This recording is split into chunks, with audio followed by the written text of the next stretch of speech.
Gandhi said even that the most powerful weapon in the world are the weapons of nonviolence, and more powerful than all the arms in the world. So do you feel that it's appropriate when we're talking about something as redemptive and life-affirming as nonviolence, that it's acceptable to use a concept of militant nonviolence or weapons of nonviolence to express the order and the discipline of how we conduct ourselves, what kind of level of moral attention we carry?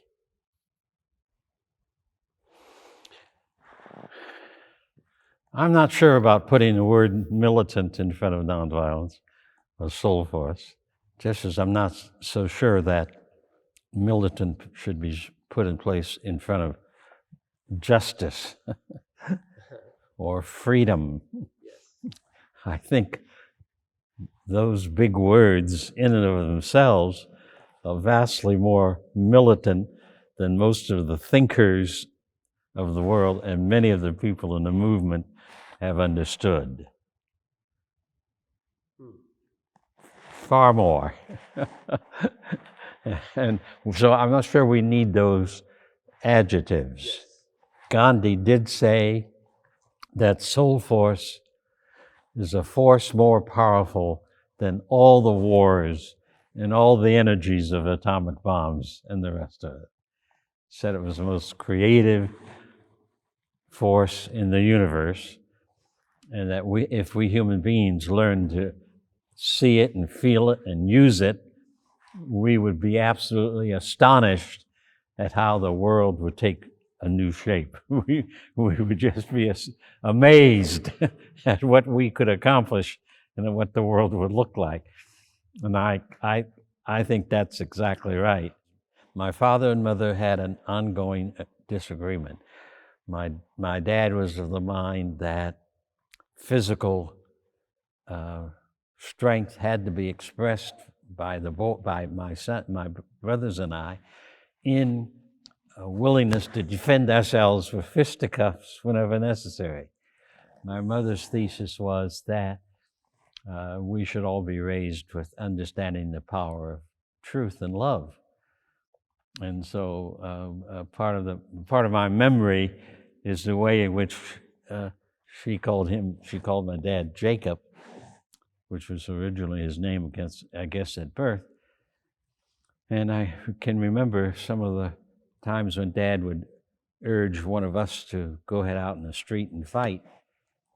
And my mother would say, "Oh, no, Jacob, that's not the way to go." So there was that a continuous running dialogue and all. So that helped to frame my thinking as well, because until the fourth grade, I used my fist and kicking and whatever anger I could use to make it happen on the playing field and in the parks and the streets when I got called racist names, and without hesitation.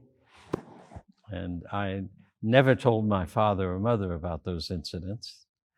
I don't know if my other brothers or sisters ever talked with them, but I did one day in the fourth grade, in the spring of my fourth grade at Horseman School, after running an errand for my mother after school. I did sit in a favorite chair in the kitchen, and while she was cooking at the stove, told her about the incident of a youngster on the main street of Massillon, Ohio, using some of that language on me, and I was going over and smacking the child on the sidewalk and whatnot. And as I told her this for the first time, because that was not the only time that happened, she said, "Jimmy, what good did that do?" And she went into a very long soliloquy. So my mother was a activist about love and compassion and about the way of Jesus, and that's what she practiced all her life. And so it rubbed off on me, because at that moment, I said I would no longer fight on a playing field where most of the fights probably took place, because I was an active sportsman as a youngster. I made particularly the fact that I would no longer allow myself to fight physically against anyone who used racist epithets on me. No more. It was like in the quick few minutes of her talking to me in the way in which she talked to me, that I heard myself say, that's where my commitment will be. I'm not going to do wrong. I'm going to try to do good, even the rough scenes.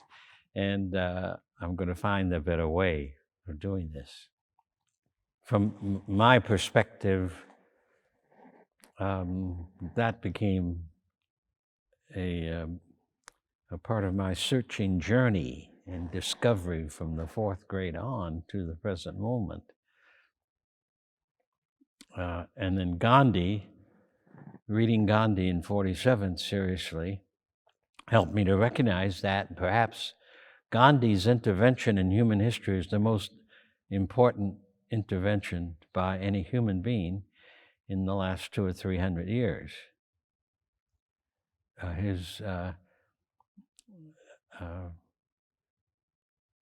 being bashed up against the wall by a racist incident in South Africa, and as he said, he called it the most creative night of my life. He sat up angry the whole night on the railway, on the platform in Maritzburg, South Carolina, on his way to Pretoria. And he even sent off a couple of telegrams. He was a young lawyer, probably less than 25 years of age at the time. And he was angry beyond anything that he knew or remembered in his young life. But he was also, in his anger, he'd just been in South Africa a week. In his anger, as I've read this in the autobiography and articles since then over the years, Gandhi was also, though he had never admitted it at that time, he was impacted by Jainism, the religion of his mother, and the religion of a nanny who he cared about in his young life.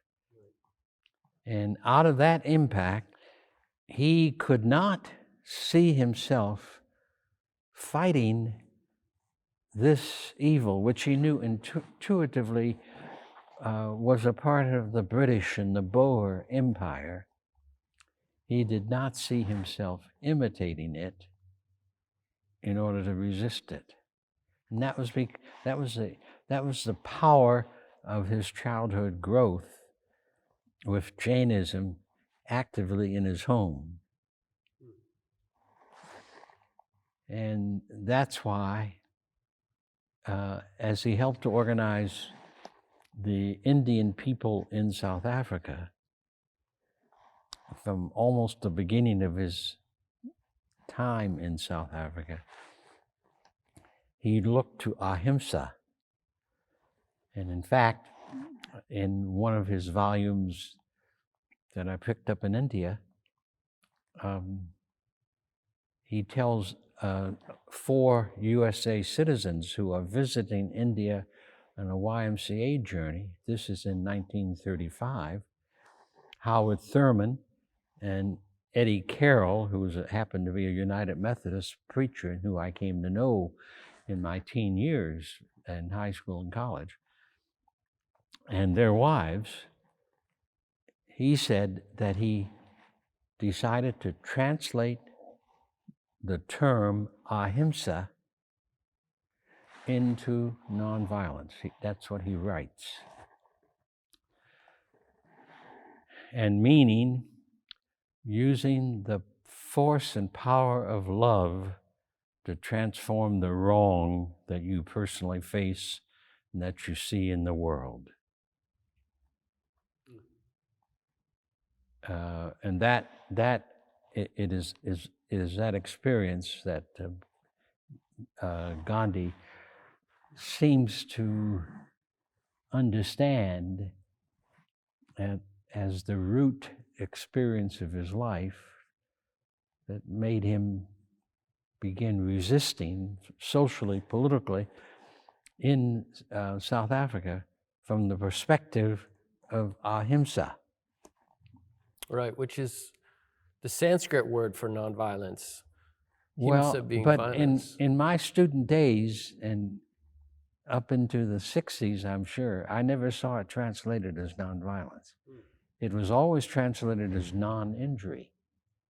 Do no harm, which I think is a mistake of some of the present day thinking because, as I say, as I met what that word meant in other literature, it was also always translated as non-injury. Do no harm.